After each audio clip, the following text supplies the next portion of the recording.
Quero convidar você a abrir a sua Bíblia no livro do profeta Amós, capítulo de número 4, a partir do verso 1. Vamos fazer uma leitura. Nós não projetamos aqui texto em telão para você trazer sempre a sua Bíblia. E eu vou fazer essa leitura usando a versão King James. Diz assim o texto: ouvi, pois, essa advertência, vacas de Bazã, que estais no monte de Samaria, e que continuais a oprimir os pobres, esmagai os necessitados, e ordenai aos senhores deles: trazei bebidas, alegremo-nos. O meu Senhor jurou pela sua santidade: eis que virão dias em que vos levarão cativos com ganchos, e os últimos de vós por meio de anzóis. Cada um de vós sairá pelas brechas do muro, e serão atirados na direção do Armon, ó montanha de opressão. Vinde a Betel, entregai-vos ao pecado. Ide a Gilgal e multiplicai vossas transgressões. Apresentai os vossos sacrifícios a cada manhã, e os vossos dízimos de 3 em 3 dias. Queimai pão fermentado como oferta de gratidão, e proclamai em toda parte vossas ofertas voluntárias. Anunciai-as, pois tendes prazer nisso, ó israelitas. Denuncia o Senhor. Foi exatamente por isso que vos deixei de dentes limpos, isto é, sem alimentos nas vossas cidades, e total falta de pão em toda parte. Contudo, não vos convertestes a mim, diz o Senhor. Também fui eu que retive a chuva quando ainda faltavam 3 meses para a colheita. Mandei chuva a uma cidade, mas não a outra. Uma plantação recebeu chuva, a outra nada teve e secou. O povo de 2 ou 3 cidades vagava, andando de uma cidade a outra em busca de um pouco de água para beber, mas não conseguiu matar a sede. E ainda assim, não vos convertestes a mim, diz o Senhor. Muitas vezes repreendi os vossos jardins, hortas, vinhas, por intermédio de pragas e ferrugens. Gafanhotos devoraram as vossas figueiras e oliveiras, mas ainda assim, não vos convertestes a mim, diz o Senhor. Mandei pragas contra vós, como fiz no Egito. Matei vossos jovens ao fio da espada, e permiti que vossos cavalos fossem sequestrados.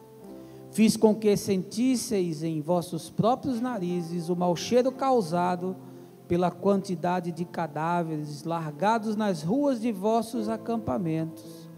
E mesmo assim, não vos convertestes a mim, diz o Senhor. Devastei algumas de suas cidades, como arrasei Sodoma e Gomorra. Eis que tais cidades destruídas ficaram como um tição retirado da fornalha, e ainda assim não vos convertestes a mim, diz o Senhor. Ora, por esse motivo, ainda seguirei te castigando, ó Israel, e porque isso farei contigo, prepara-te, ó Israel, para te encontrares com o teu Deus.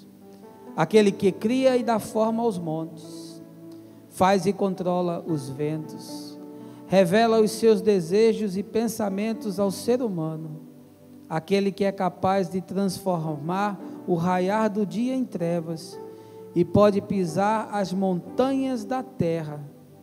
Yahvé Elohim, Deus dos exércitos, é o seu nome.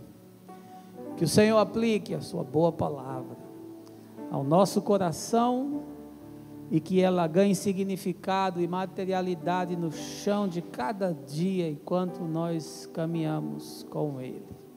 Amém. Nós tivemos uma semana muito difícil, especialmente para os que moram aqui em Recife, região metropolitana. Enfrentamos 3 dias de horror. Nos sentimos vivendo na lei marcial, com toque de recolher. As ruas ficaram desertas. A violência se instalou nos 4 cantos da região metropolitana. Os policiais entraram em greve juntamente com os bombeiros. Uma greve justa, no sentido de que esses profissionais que trabalham com serviços básicos e essenciais devem ser muito bem remunerados. Mas, do meu ponto de vista, irresponsável, porque justamente por isso eles precisam garantir que esses serviços sejam prestados. Isso está na Constituição. Eu sou favorável a que profissionais de saúde, de educação, de segurança sejam extremamente bem remunerados. Mas sou contra tudo que promove caos, transtorno, violência e morte, que foi o que nós assistimos. A todo momento chegavam nas redes sociais vídeos de pessoas aterrorizadas. As cenas são degradantes. Ainda na noite da terça-feira eu escrevi um pequeno artigo falando sobre a minha impressão que assisti do 21º andar da minha casa, a cidade deserta, e estive nas ruas durante o dia trabalhando. O que mais me chocou foi ver que não foram os bandidos que causaram mais terror, mas foi uma população invadindo as lojas, depredando velhos e crianças, homens e mulheres, de forma indiscriminada. E me lembrei muito de um acontecimento em Londres, há 3 anos atrás, que sofreu uma tragédia parecida, e um artigo do sociólogo polonês Zygmunt Bauman falando sobre a exclusão dos menos favorecidos. E isso vem muito a calhar, porque você não viu as pessoas invadindo os bancos para roubar dinheiro. Você viu as pessoas entrando nas lojas para roubar eletrodomésticos. São os excluídos e os marginalizados do consumo. E isso é uma tragédia. E cabe a mim e a você pensarmos como igreja o que nós estamos fazendo, o que podemos realizar para diminuir as desigualdades, para promover justiça social, para sermos instrumentos da denúncia, da profética, mas sermos também aqueles que acolhem com misericórdia os que estão sofrendo. Fica esse episódio triste para refletirmos o que se passa em nosso país. E aí eu fiquei pensando, o que seria se Deus entrasse em greve? O que seria se Deus dissesse: olha, eu vou fechar o céu por uns dias, vou me ausentar, vocês resolvam aí na terra, façam como vocês quiserem, se entendam aí, por alguns dias eu não vou ouvir nenhuma oração, por alguns dias eu não vou intervir em nenhuma circunstância. Você já pensou o que seria a indisponibilidade de Deus? Se a polícia entra em greve e nós vivemos um momento de caos, o que seria Deus em greve? Como você reagiria a esse fato? Talvez você me diga assim: eu não sentiria nada, Porque na verdade eu tenho um pouco contato com Deus. Eu já não oro mais. Eu já não tenho expectativas a respeito de uma relação mais íntima. Eu não tenho uma devoção que se materializa no dia a dia. A minha experiência com o sagrado é restrita a lugares, a dias, a horários, a programas. Portanto, eu sentiria muito pouco se Deus entrasse em greve. Eu não leio a Bíblia. Eu não tenho o costume de adoração, de contemplação, de êxtase. Portanto, se Deus entrasse em greve, eu sentiria muito pouco, ou talvez até não sentisse nada. Eu não notaria nenhuma mudança em coisa nenhuma. Talvez você me diga assim: não, eu sentiria muito se Deus entrasse em greve. Porque quem vai atender os meus caprichos? Quem vai resolver os meus problemas? Ora, eu preciso de um Deus que esteja disponível às minhas necessidades. Eu preciso de um Deus que seja quase que um office boy, um despachante.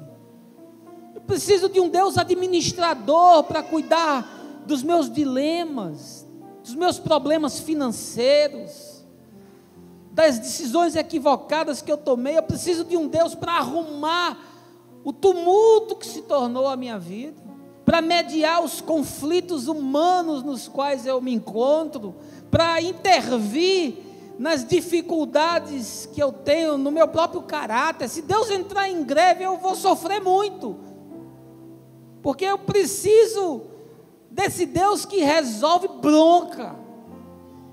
Eu preciso desse Deus que de alguma forma é espetaculoso.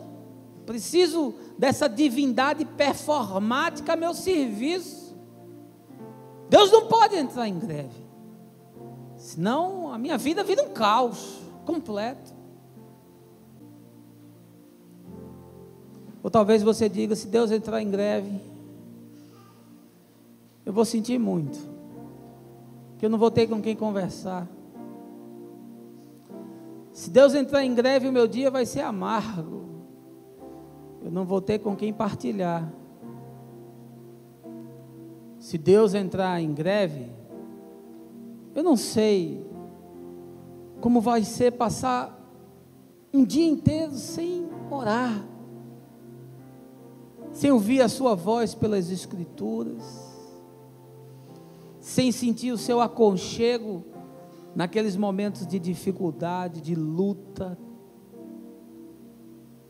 Se Deus entrar em greve, o sol não vai brilhar, o meu dia vai ser cinzento. Se Deus entrar em greve, a minha comida não vai ter sabor. Se Deus entrar em greve, o meu sono não vai ter paz.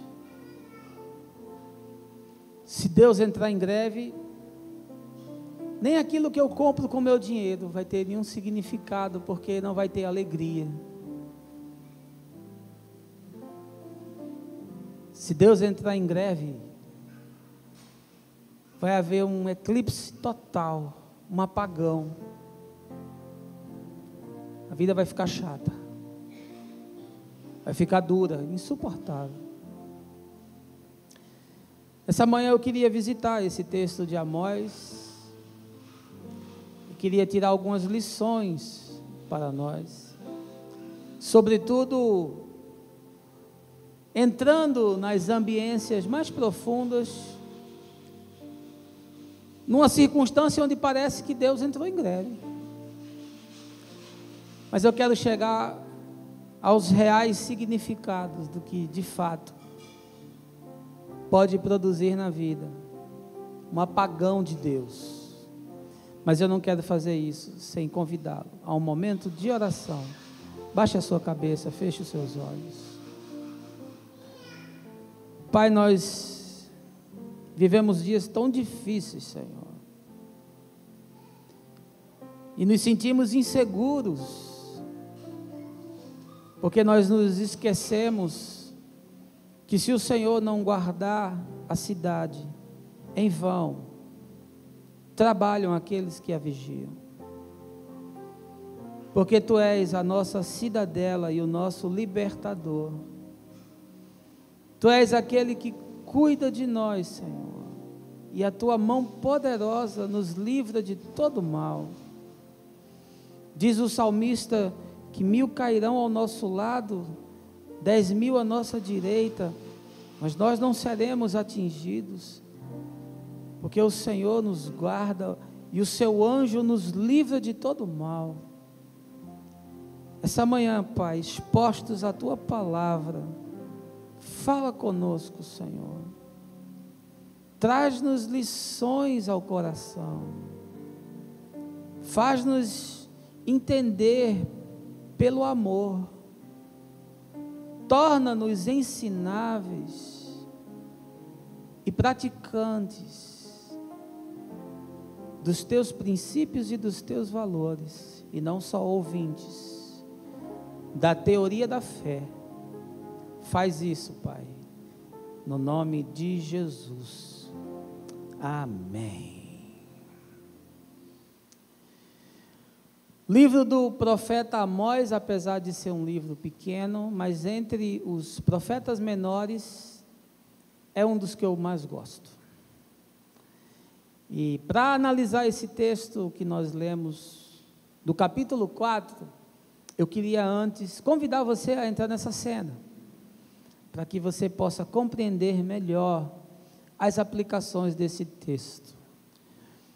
Moisés é um profeta do reino do sul, reino de Judá, e ele morava mais ou menos a 18 quilômetros de Jerusalém, numa cidade chamada Tecoa.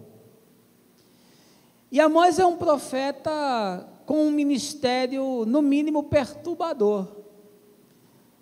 Amós é um profeta que não tem a formação de profeta, ele não estudou nas escolas de profeta, ele não participou dos estudos das escolas de Samuel e dos seus discípulos, ele não tinha formação para ser profeta.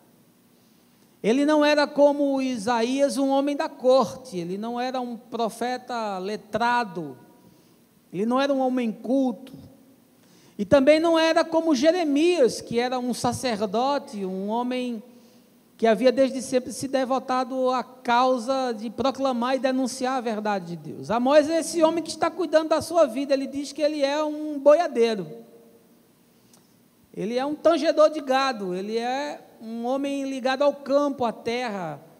O texto nos ensina que ele cuidava de sicômoros. Esse homem que está tocando a sua vida e de repente Deus chama ele e o manda para o reino do norte, para o reino de Israel, para que ele profetize, para que ele chame o povo a um confronto. Os dias de Amós são dias de muita prosperidade em Israel. Em Judá estava governando o rei Acasias e em Israel o rei Jeroboão II, e ambos desfrutavam de um momento de muita prosperidade. Eles tinham prosperidade material, e eles tinham prosperidade política, eles tinham prosperidade comercial, eles tinham prosperidade militar, ou seja, era um momento extraordinário. E curiosamente, vivendo esse momento extraordinário, eles não estavam entendendo o favor de Deus, a graça de Deus, a bênção de Deus, e aí começou também a acontecer o que acontece quando a prosperidade chega nos reinos humanos, é que uns ficam com muito e outros ficam sem nada. Uma profunda desigualdade social, uma opressão enorme dos ricos que cada vez ficavam mais ricos sobre os pobres, e opressão também significa injustiça, os magistrados sendo corrompidos e manipulados, e juntamente com essas coisas o poder religioso também sempre se corrompe, E, portanto, os líderes e os sacerdotes estavam corrompidos, e o povo entregue à idolatria, e o povo entregue aos cultos a outras divindades. Não obstante eles estarem prosperando, eles viviam um momento de miséria moral, espiritual. E como é curioso isso, num tempo onde as pessoas falam de prosperidade, e onde a igreja busca o sucesso material, e num tempo onde nós atribuímos aos que são bem-sucedidos a bênção de Deus, nós vemos um texto tão chocante, tão gritante, nos demonstrando que Deus não tem nada a ver com essa prosperidade que está desassociada de justiça social, com essa prosperidade que não produz quebrantamento, arrependimento, solidariedade, zelo e paixão pelo outro que está sofrendo, e que não cresce para dentro, mas se sustenta e se ostenta para fora. É dentro desse contexto que Amós é chamado a profetizar, e ele profetiza no século 8 a.C., por volta de 760 e 750 antes de Cristo, ele está ali em Jerusalém, e mais especificamente em Betel, que é um santuário de adoração que ficava próximo a Jerusalém, e ele está ali denunciando, e ele está ali apontando o que se estabelece na vida daquele povo. E esse é um texto difícil de ser interpretado, porque nós precisamos ter o entendimento que a fala da Escritura, o texto sagrado, é a expressão da percepção do homem de Deus, naquele momento, naquele ponto histórico, dentro daquela cultura. Portanto, eu não vou aqui entrar de forma mais aprofundada se essa fala que o profeta revela, de fato, é uma ação de Deus ou é uma consequência das ações do homem. O que eu posso lhe dizer e resumir de forma simplista é que Deus é soberano. Deus não tem que dar satisfação para ninguém. E Deus não é humanista. Portanto, Deus pode matar e Deus pode fazer viver. Deus não tem problemas éticos, da ética social contemporânea. Deus não é politicamente correto. Deus não tem que ficar com milindres porque uma tragédia acontece. Esse Deus é um Deus humanizado, mas não é o Deus da Escritura. Mas o que eu quero apenas abrir um espaço para a sua percepção é que eu entendo que, na grande maioria dos casos, o que nos acontece é fruto do nosso próprio pecado. Mas a linguagem do texto nos revela um Deus que está produzindo as coisas. Portanto, eu queria apenas que você abrisse um espaço mental para entender que Deus pode fazer, mas que na grande maioria dos casos o que nos acomete é fruto da nossa cobiça e do nosso pecado, conforme nos explica o nosso irmão Tiago na sua epístola, quando fala que Deus não tenta a ninguém, mas que nós somos tentados e provados pelas nossas próprias escolhas e decisões. Mas esse é um texto muito curioso, porque parece que há um apagão de Deus. Parece que Deus se ausenta da vida e na sua ausência as coisas mais impensáveis e imponderáveis acontecem. Parece que Deus é o promotor de situações extremas para tentar de alguma forma chamar aquele povo à consciência e dizer para eles: olha, vocês estão vivendo de maneira louca. Não obstante vocês estarem com pão na mesa e com fartura nas vossas vidas, não obstante as vossas casas estarem apaineladas, usando uma expressão de Ageu, e não obstante vocês estarem tendo sucesso, e vocês inclusive terem retomado alguns lugares que antes haviam sido usurpados de vocês em ações militares, não obstante rotas de comércio estarem se estabelecendo, não obstante os currais estarem cheios de gado, não obstante as oliveiras estarem produzindo, mas ainda assim vocês estão distantes de mim.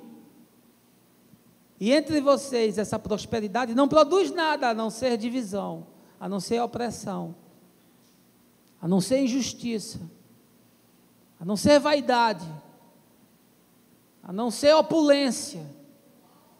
A opulência é tal que mata a consciência e leva vocês a cultuarem outros deuses, e leva vocês a buscarem divindades cananeias e a prestarem culto a imagens de escultura que não falam, que não pensam, que não agem. E Deus permite que situações extremas aconteçam. Eu não sei se você já experimentou isso, mas eu já tive impressão algumas vezes que Deus se retirou da minha vida. Eu já estive naquilo que o Salmo 116 fala, em laços de morte, angústias do inferno. Uma sensação de que Deus me abandonou. Com aquela sensação de que Deus tirou férias. Aquele sentimento e aquela percepção de que Deus entrou em greve.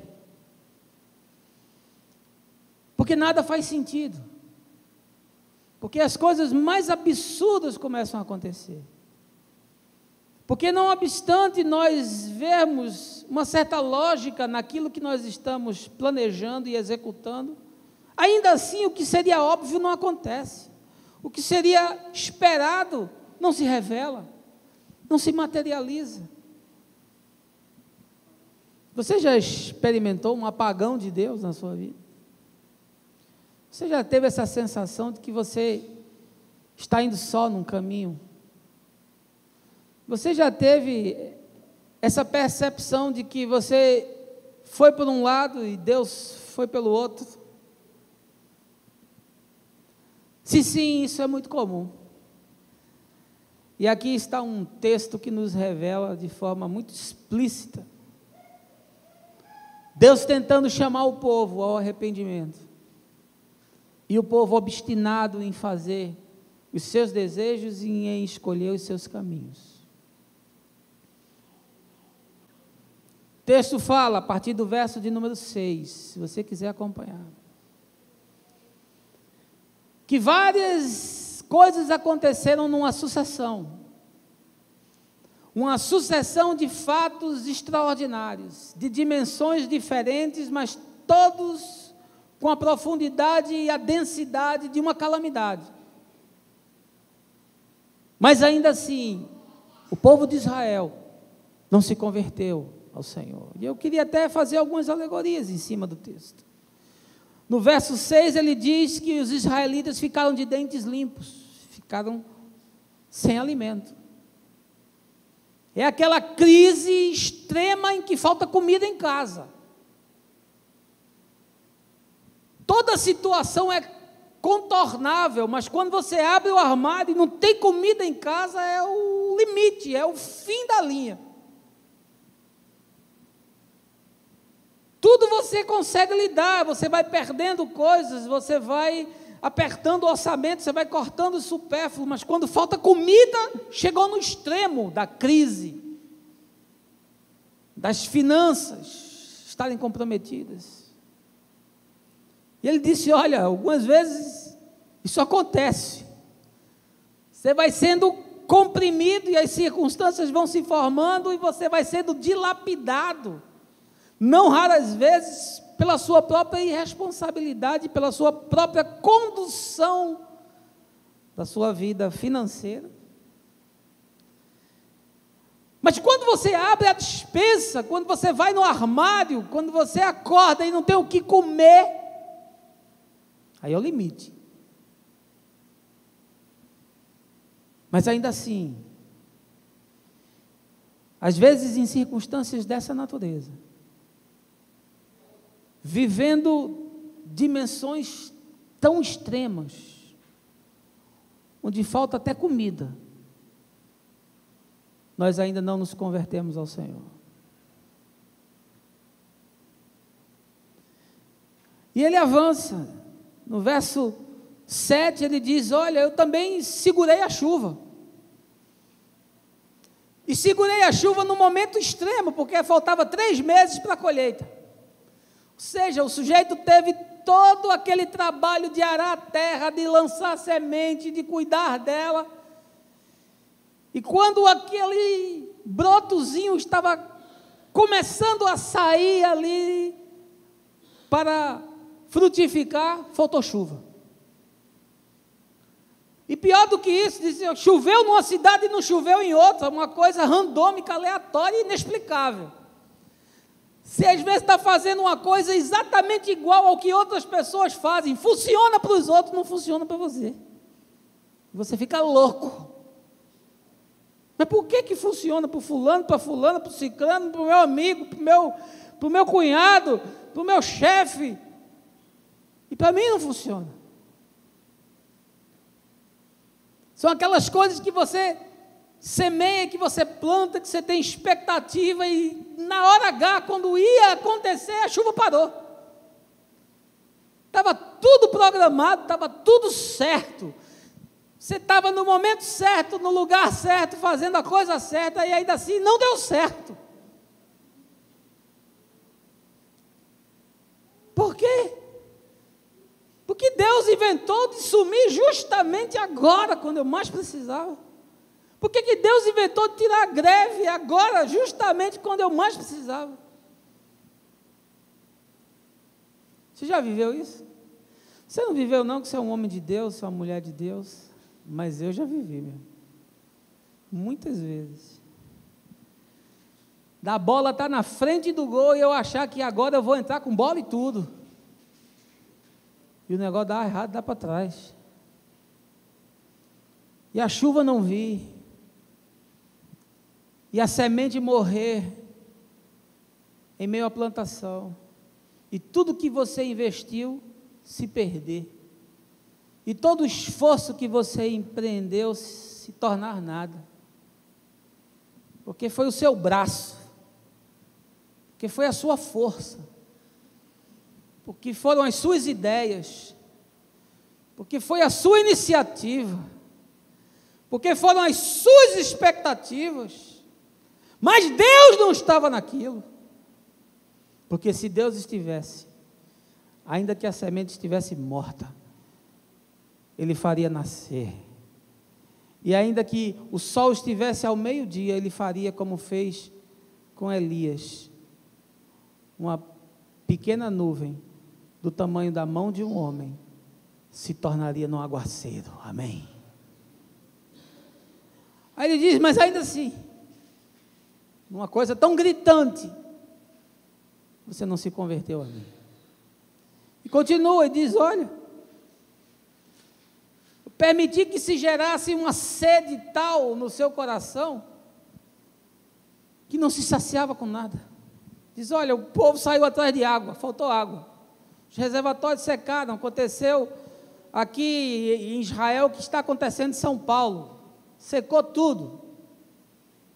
E aí ficaram saindo de uma cidade para outra cidade atrás de água. Eles chegavam no lugar, tinha um pouco d'água, eles tomavam, mas não se saciavam. E aí eles iam atrás de outro lugar para buscar água, e aí buscavam, encontravam água, tomavam um pouco, faltava, eles não se saciavam. E iam atrás de outra coisa para tentar se saciar. E não acontece assim também nas dinâmicas da nossa vida? Você sai atrás de coisas que tentem lhe saciar o apetite e a sede. Você sai buscando, você busca aqui, aquilo não lhe sacia. Você vai para outra ali, aquilo não lhe sacia. Você busca uma outra acolá, aquilo não lhe sacia. E você fica de poço em poço, bebendo água suja. E aquela água não lhe sacia. Você vai de emoção em emoção, e sempre você precisa de mais emoção, e você nunca se sacia. Você vai de relacionamento em relacionamento, sempre em busca de um novo relacionamento, e o relacionamento nunca lhe sacia, e nunca funciona, e nunca dá certo. e nunca desemboca num projeto de conjugalidade sadia, que produza esperança para a caminhada e constituição de família. Você está sempre trocando de emprego em emprego, atrás de um salário melhor, de oportunidade melhor, e você nunca se sacia, nunca que você ganha é suficiente, porque nunca a sua receita consegue ser suficiente para o seu orçamento, para as suas despesas, para as suas demandas. Você está sempre em busca de um poço. Você está sempre em busca de um sonho que nunca se realiza, porque aquilo que você alcança nunca lhe satisfaz. Você compra um apartamento de 80 metros, você quer um de 100, você compra um de 100, quer um de 150, você compra um de 150, quer um de 200. E aí você me diz, mas eu tenho que progredir, mas às vezes é uma volúpia, às vezes é uma comichão. Você tem um carro de 50, quer um carro de 90, tem um de 90, quer um de 150, tem um de 150, você quer uma Ferrari. E seu coração nunca sossega, e você nunca descansa, e seu sono nunca tem paz, e sua comida nunca tem gosto, você não tem alegria, porque você vai de cidade em cidade atrás de água, a água nunca lhe sacia. Porque quem bebe dessa água aqui volta a ter sede. Mas Jesus disse, quem beber da água que eu lhe der, nunca mais vai ter sede. Você pode até querer melhorar, você pode até querer progredir, mas uma coisa de forma equilibrada, que não produza desespero, que não produza ansiedade, que não gere agonia, que não leve você a se endividar cada vez com prestações maiores e cada vez com mais coisas. Daqui a pouco seu orçamento todo é empréstimo e é prestação, porque você se cercou de tantas coisas para se sentir feliz. E agora você tem tudo e você não tem nada. Você está cheio de coisas e esvaziado de significados. Você está abarrotado de coisas e ainda assim a vida ficou sem sentido. E ele continua no verso 9. E diz assim, olha, eu permiti que o gafanhoto, a ferrugem, as pragas chegassem nos teus jardins, nas tuas hortas e nas tuas vinhas. Aquelas coisas que você mais gostava. Aquele negócio que te produzia mais alegria, naquele bichinho de estimação, naquela coisinha que você era o seu Isaquezinho, sabe? Era um negocinho que você prestava culto àquilo. Você podia viver sem tudo, menos sem aquele negocinho que você cultivava, era aquele jardinzinho especial. Era aquela vinhazinha que você pegava aquela uva e fazia aquele vinho tarapacá, botava de tarde, no entardecer do sol, e você bebia e dizia aleluia. Mas até aí chegou. Até nessas coisas mais especiais, a ferrugem veio, o gafanhoto comeu. E tocou naquilo que para você tinha valor e significado. E foi difícil perder aquele negócio. E foi difícil abrir mão daquilo. E você sofreu e aquilo lhe trouxe depressão e você se angustiou. E aquilo deveria produzir um processo de autopercepção, de uma faxina na alma, de rever a matriz de valores, de reanalisar o mosaico da vida. E ainda assim, diz o texto, mesmo quando eu mexi naquela coisinha sua, preciosa, deliciosa, você não se converteu a mim. Já aconteceu isso com você? Você tinha aquela coisinha que você amava. Olha, eu tinha um carrinho velho que eu adorava, tinha refeito ele todo. Era um mimo. Mas eu perdi. Você tinha um mimozinho desse assim, que você, uma coisinha, era uma casazinha na praia que você amava. Era um negocinho assim, um bibelô que você tinha, como eu gostava daquilo. E você perdeu? Esse jardinzinho regado, esse sonhozinho de consumo, esse negocinho que você tinha, esse supérfluozinho que gerava um frenesi na alma, e você perdeu. E você amava tanto aquilo, mas ainda assim, diz o texto, você não se converteu a mim. No verso 10, se eu permitir que a morte batesse na sua porta, a enfermidade chegasse na sua casa,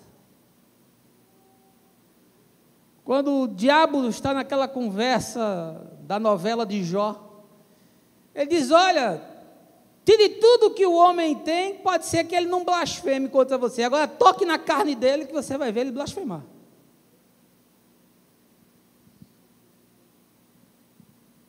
Toque na saúde dele que você vai ver ele dizer que você não é Deus. Você é um infeliz que entrou de greve no momento mais trágico, mais difícil.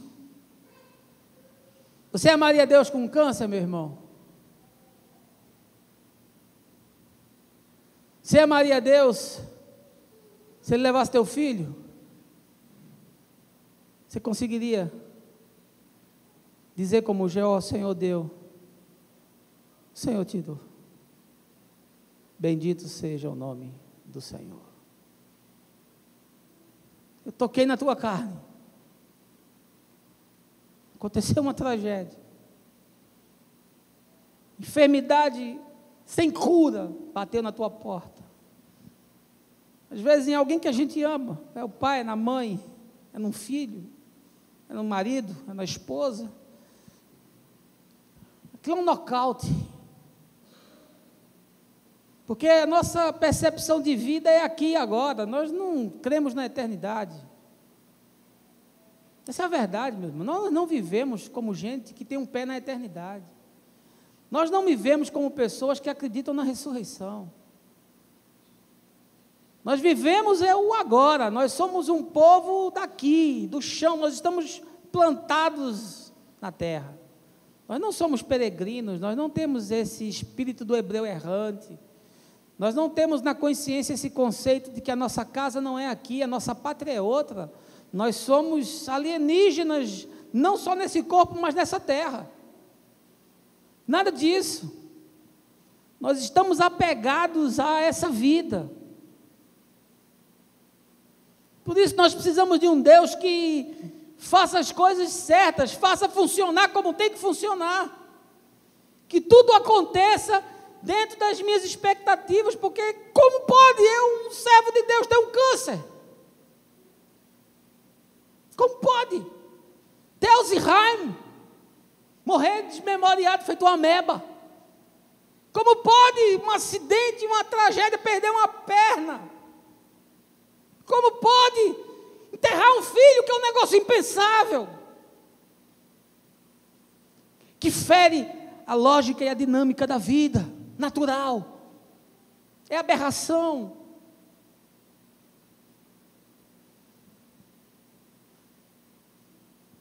Mas eu, como pastor, tenho visto muitas situações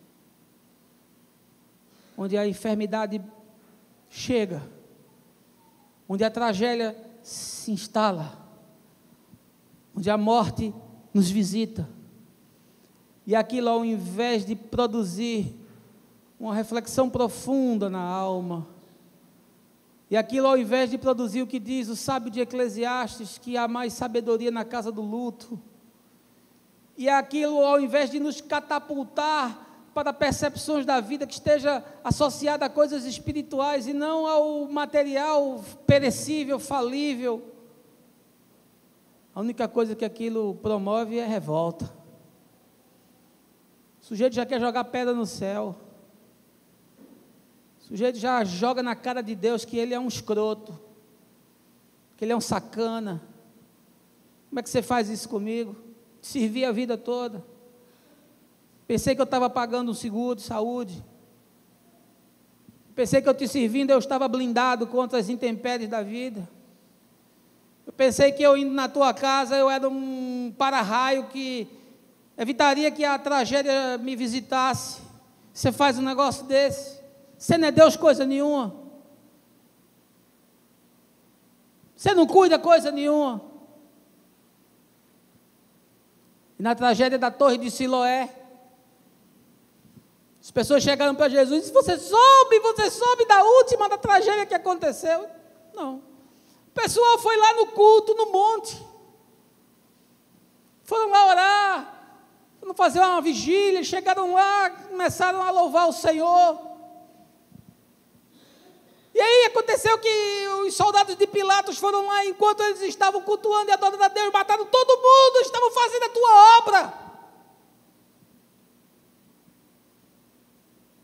Todo mundo morreu, que tragédia. E a torre que caiu em cima lá, um bocado de inocente, morreu um bocado de gente que estava ali no lugar errado, na hora errada. E Jesus disse: o importante não é como se morre, é como se vive. Vocês acham que os que estavam lá eram mais descrentes do que estavam lá no monte, adorando? Você acha que os que morreram soterrados pela torre eram menos santos do que os que estavam cultuando? Não, a questão não é moral. Mas o que importa na vida é o arrependimento. Jesus não quis explicar a tragédia. Jesus não quis explicar a catástrofe. Porque a vida e a morte estão nas mãos do Senhor. Porque Ele faz o que Ele quer. E Ele não tem que dar satisfação para mim e para você de nada. Se você está bem hoje, que bom que você está bem. Porque amanhã você pode amanhecer com um câncer. Mas Deus não vai mudar por conta disso. Ele ainda vai ser Deus. Porque para Ele, às vezes, é melhor que você morra aqui e continue vivo na eternidade, do que você esteja vivo morrendo aqui e perca a eternidade. Porque eu e você somos imediatistas, nós somos gente de curta visão e de curta percepção. Para nós é isso aqui. É a sua rotina, é o seu trabalho, é a sua casa, são seus filhos, é a sua esposa, são seus amigos, é a sua igrejola. Para Deus é muito mais do que isso. O alcance de Deus é muito maior. Os planos de Deus são muito maiores. E Isaías diz: os meus caminhos são muito mais elevados do que os seus. E os meus pensamentos são muito mais elevados do que o seu. Ah, pastor, mas aconteceu essa tragédia na minha família. Meu filho está com leucemia. Aconteceu essa tragédia na minha casa, minha esposa morreu num acidente. Aconteceu essa desgraça, meu pai foi acometido de um câncer. Mas Deus ainda é Deus. E algumas vezes as tragédias acontecem e as calamidades nos visitam, para que alguma percepção se acenda em nós. Às vezes a nossa carne é atingida, para que alguma coisa aconteça em nós. Mas diz o texto: ainda assim, você não se converteu a mim. E por fim, no verso 11, ele diz assim: olha, aconteceu uma tragédia tal que eu destruí completamente a cidade de vocês, como eu destruí Sodoma e Gomorra. A cidade ficou como um tição tirado de dentro da fogueira, era um pedaço de carvão que não servia para nada. Você sabe quando acontecem algumas circunstâncias na nossa vida que não fica nada? Que você olha assim e diz: não ficou nada. Perdi tudo que eu tinha, tudo. Fiquei só com as calças. Eu às vezes aconselho pessoas que perdem o casamento, perdem os bens, perdem a saúde, tudo junto. E o sujeito fica um trapo, um farrapo. E agora? Perdi tudo. Tudo que me dava sustentação, tudo no que eu confiava, tudo que me dava segurança, tudo que me animava a sair da cama todo dia, tudo que alimentava o meu coração de esperança, eu perdi. Não ficou nada, ficou. Ficou tudo. Porque ficou o Senhor, o teu Deus, que faz novas todas as coisas.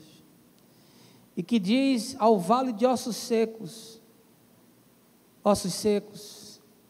levantai, tomai forma e virai um exército, porque sou eu, o Senhor, quem vos chamo do nada, e quem ordeno que sobre vós cresça pele, músculo, tendões e nervos, e que soprando em vossos narizes vocês tenham vida e vivam. Esse é o nosso Deus. Ainda quando a sua cidade está arrasada, ainda quando os seus planos estão frustrados, e ainda quando você está deitado e quebrado no chão da vida, Deus pode reverter tudo. E a pior desgraça é quando isso acontece, e diz o texto, e ainda assim, vós não vos convertestes a mim, diz o Senhor.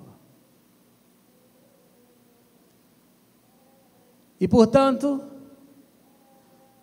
porque utilizando todas essas circunstâncias, você não se converteu a mim, prepara-te, ó Israel, para te encontrares com teu Deus.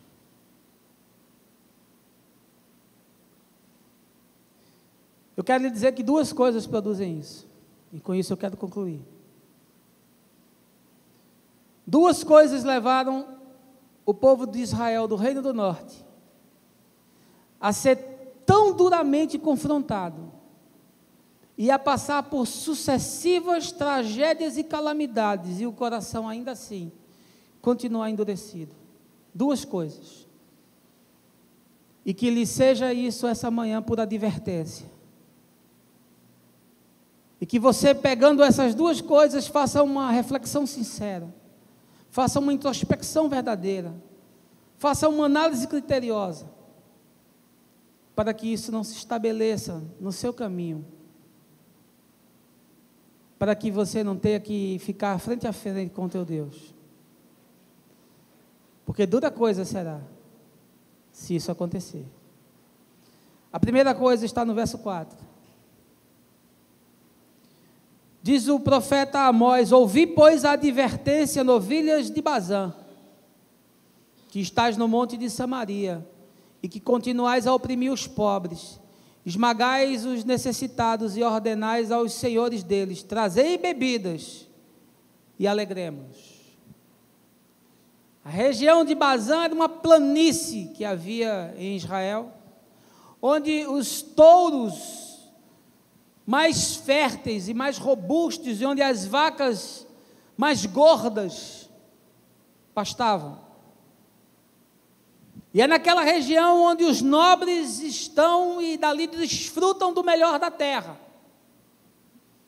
É um tempo de prosperidade, é um tempo em que as coisas estão dando certo, é um tempo onde você está no bom emprego, é o tempo em que as suas contas estão arrumadas, é o tempo em que há saúde na sua casa, é o tempo em que as suas ações e as suas iniciativas funcionam. Isso era o que estava acontecendo com Israel.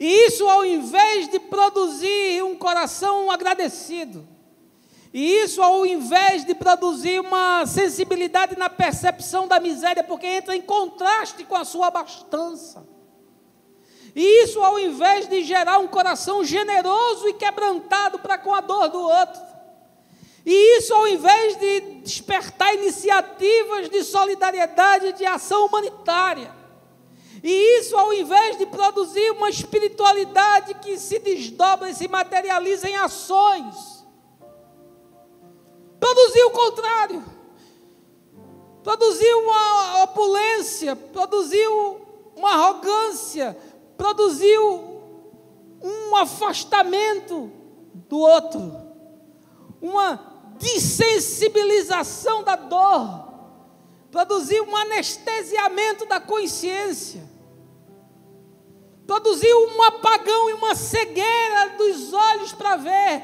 a miséria e a injustiça. Eu não acredito em igreja que não confronte, não denuncie e não se mobilize para diminuir as diferenças e as desigualdades sociais. Recentemente eu fiz uma crítica ao movimento de uma teologia chamada teologia integral. E alguém me disse: o senhor gosta da teologia integral? Eu disse: eu gosto do evangelho integral. Porque o evangelho já é integral. Se o evangelho é integral, eu não preciso de teologia integral. Mas eu não acredito em evangelho que não se mobiliza e que não se articula e que não se organiza para a ação social, para a desigualdade. Eu não acredito em nenhum tipo de cristianismo que não aponte, não denuncie, não confronte e não nos instigue à realidade do que acontece ao nosso redor. Nós estamos vivendo no caos, irmãos. Se você viu as imagens dos saques das lojas, nós estamos vivendo no caos. Aquilo é o caos. Nós estamos à beira de um colapso social nessa nação. A Copa do Mundo vem aí, a gente não sabe o que vai acontecer. Eu estava conversando com a minha mulher e disse: graças a Deus que a gente não tem um ingresso para ir num estádio. Porque eu lhe confesso que com todo o padrão FIFA eu teria medo de me deslocar para um estádio, porque eu não sei o que vai acontecer. Nós estamos à beira do caos. E nós, como igreja, fazemos nada ou muito pouco para tentar promover ações que dignifiquem a vida, que diminuam a miséria, que estanque um pouco e aliviem um pouco a dor. E esse foi um dos problemas da nação de Israel. Esse foi um dos motivos que todas essas coisas aconteceram, é porque se estabeleceu no coração uma dureza tal, que a miséria e a dor do outro, o sofrimento do outro, a desgraça do outro não tem nada a ver comigo. Eu estou morando nas montanhas de Samaria, comendo do melhor das vacas de Bazã, e eu quero que todo mundo se exploda. Que a dor do outro não me diz nada, não tenho nada a ver com isso, eu não sou o governo, eu pago os meus impostos, e isso para mim é tudo.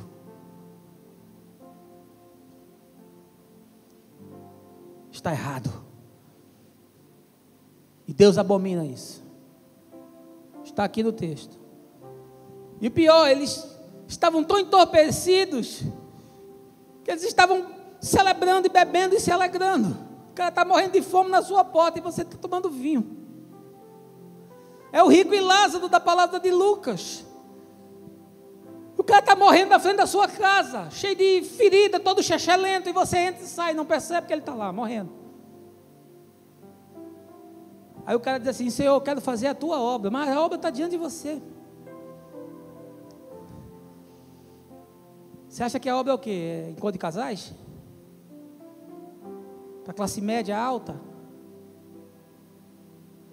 A obra de Deus é o que? Esses programinhas de igreja para guetos sociais, que só alcança aqueles que são iguais a nós?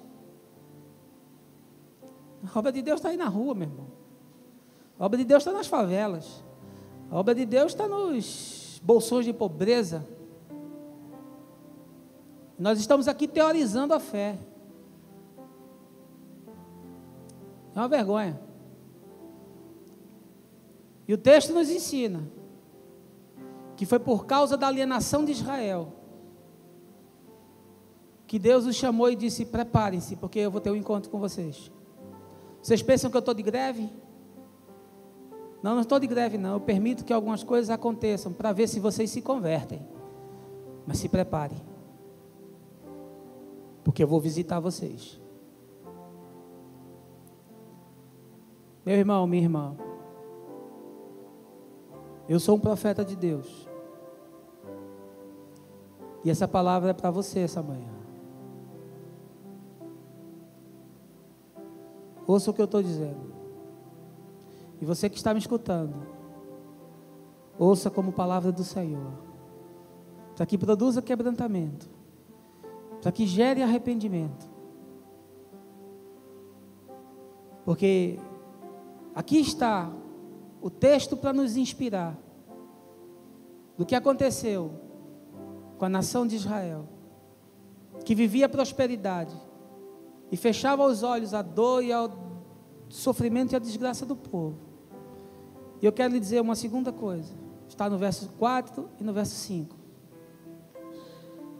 Vinde a Betel, entregai-vos ao pecado, ide a Gilgal e multiplicai vossas transgressões, apresentai os vossos sacrifícios a cada manhã, e os vossos dízimos de 3 em 3 dias, queimai pão fermentado como oferta de gratidão, e proclamai em toda parte vossas ofertas voluntárias, anunciai-as, pois tendes prazer nisso, ó israelitas, denuncia o Senhor. A primeira coisa era uma alienação com relação ao estado social do povo. Era um engessamento das ações práticas de solidariedade. Era um embaçamento da consciência e da visão para a dor que estava na porta. Era um proceder injusto que fazia que alguns tivessem muitos e que outros não tivessem nada. Mas a segunda coisa era uma espiritualidade perversa. A segunda coisa era uma religião de morte. O que o profeta diz é: venham para Betel e para Gilgal. Sabe o que são essas duas coisas? Betel é aquele lugar onde Jacó fez um pacto com Deus e disse: se você me fizer ser bem sucedido, eu vou te servir e te adorar para sempre. Betel era o principal santuário que havia na região norte, próximo a Jerusalém, onde Amós profetiza. Betel era lugar de culto. Betel era a igreja. Betel era a casa da oração. E Gilgal tinha o mesmo significado. Gilgal é aquele lugar onde Josué, quando entra em Canaã, junta os hebreus e ali eles fazem um pacto com Deus, fazem um memorial com Deus. Ali, pela primeira vez, eles se circuncidam para entrar na terra. E o texto diz: vocês vêm a Betel, vocês vêm a Gilgal, vocês cantam louvores, vocês trabalham nos movimentos, vocês trazem o dízimo, vocês levantam as mãos, vocês fazem pactos, vocês participam de campanhas, mas essa espiritualidade de vocês me dá ojeriza. Um pouco mais na frente em Amós ele diz: não me traga mais essas coisas, eu não suporto mais esse culto de vocês misturado com aquilo que vocês trazem no coração. É muito dura a palavra. É um tipo de espiritualidade que não produz nada, que nos faz ser adoradores de ritos, que nos faz ser marionetes de pastores, que nos estabelece como adoradores de instituição, de parede, de templo, mas que não nos cura por dentro, não nos pacifica a alma.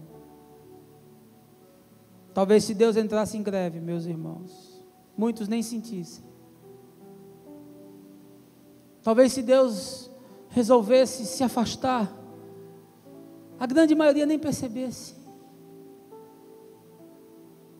porque não tem nenhuma relação com Deus, porque não está envolvido com nada que é de Deus, porque não está comprometido com nada que é de Deus. Portanto, se Deus ficar ou se Deus sair, não faz diferença nenhuma, porque foi essa espiritualidade que se desenvolveu, é a espiritualidade que nos traz ao templo, nos faz levantar as mãos e até dar o dízimo, mas ainda assim isso não tem consequência para nada, porque isso não estabelece uma relação de intimidade, de profundidade que muda a vida, que muda o coração, que muda os planos, que muda as prioridades, que refaz o caráter, que reconstrói a matriz de valores. Não serve para nada. E o sujeito faz pacto, faz campanha, participa de tudo e Isso nunca se desdobra para fora, é sempre ações pontuais e performáticas. Mas não é aquela coisa que faz você se sentar na sua cama, se trancar no seu quarto e dizer: Senhor, está tudo ruim, mas está tudo tão bom. Está tudo tão difícil no meu trabalho. Minha relação está tão difícil com a minha mulher. A minha saúde está debilitada. Está faltando dinheiro até para algumas coisas essenciais. Está tudo tão ruim, Senhor, mas está tudo tão bom. Porque eu posso todas as coisas naquele que me fortalece. Tanto ser estar humilhado como ser honrado. Em tudo e em todas as circunstâncias, já tenho experiência tanto de fartura como de fome. Assim de abundância, como também de escassez. A minha alegria é o Senhor. A minha esperança é o Senhor. E Amós denuncia e diz: olha, foi essa espiritualidade de fachada, foi esse culto de garganta, foi esse tipo de relação que está presa a ambiente, a dia, a hora, a programa, que matou vocês, a tal ponto que vocês não discerniram todas essas calamidades que aconteceram, que nada mais eram do que o apelo de Deus os chamando para que se convertessem ao Senhor. São as duas coisas que são hoje a vara de medir. São as duas coisas que são o balizamento essa manhã, para você ver onde você está. Se você se tornou insensível ao outro, e se você é aquartelado na sua casa, no seu prédio, no seu trabalho, e vivendo as suas questões e a sua vida, se esqueceu do outro e da realidade que lhe cerca num país miserável. E se a sua espiritualidade é uma espiritualidade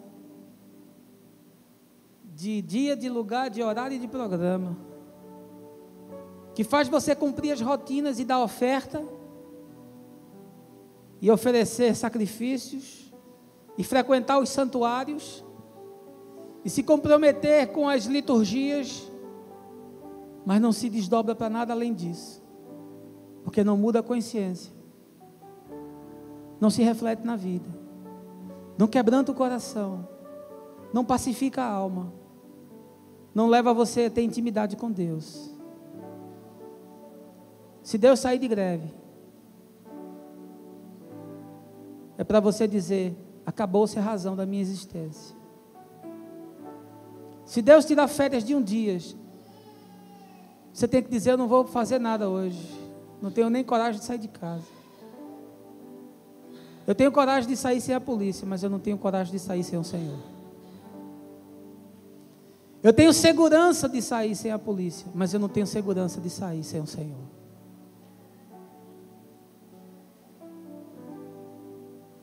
Prepara-te para te encontrares com o teu Deus. Que a palavra do Senhor entre essa manhã no seu coração.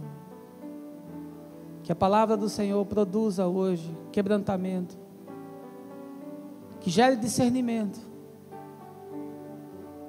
E eu lhes falo isso, meus irmãos, com todo o amor e com toda a responsabilidade de quem dará contas ao Senhor, de todas as vezes que esteve aqui, com esse microfone na mão, nesse pequeno púlpito, com a certeza de que essa não é a melhor mensagem, como Amós sabia que aquela não era a melhor mensagem, mas Israel precisava ouvi-la, e vocês essa manhã são o Israel de Deus, e vocês precisam ouvi-la. Baixe a sua cabeça, feche os seus olhos. Meu Pai, nós pregamos a Tua palavra, com clareza, com profundidade, com graça. Mas eu só posso ir até aqui. Mas o teu Espírito pode ir além. O teu Espírito pode, essa manhã, quebrantar corações. O teu Espírito, essa manhã, pode produzir uma nova consciência. O teu Espírito, Senhor, essa manhã, pode alargar percepções. O teu Espírito, essa manhã, pode levantar-nos desse vale dos ossos secos. Pode nos levantar, Senhor, dessa vida de insensibilidade, de desumanização na qual nós mergulhamos. O teu Espírito essa manhã pode refazer, Senhor, a nossa consciência para a fé e para a crença no Evangelho, nos libertando de toda prisão institucional, nos libertando de toda religião de morte, nos libertando de toda a espiritualidade inconsequente. O teu Espírito, Senhor, essa manhã, trazendo aqui entre nós quebrantamento, trazendo entre nós, Senhor, um espírito humilde para ouvir, trazendo entre nós, Senhor, o desejo do conserto, da conversão a Deus. Visita-nos, Senhor, toca em nós, faze-nos melhores para Ti, no nome de Jesus, amém.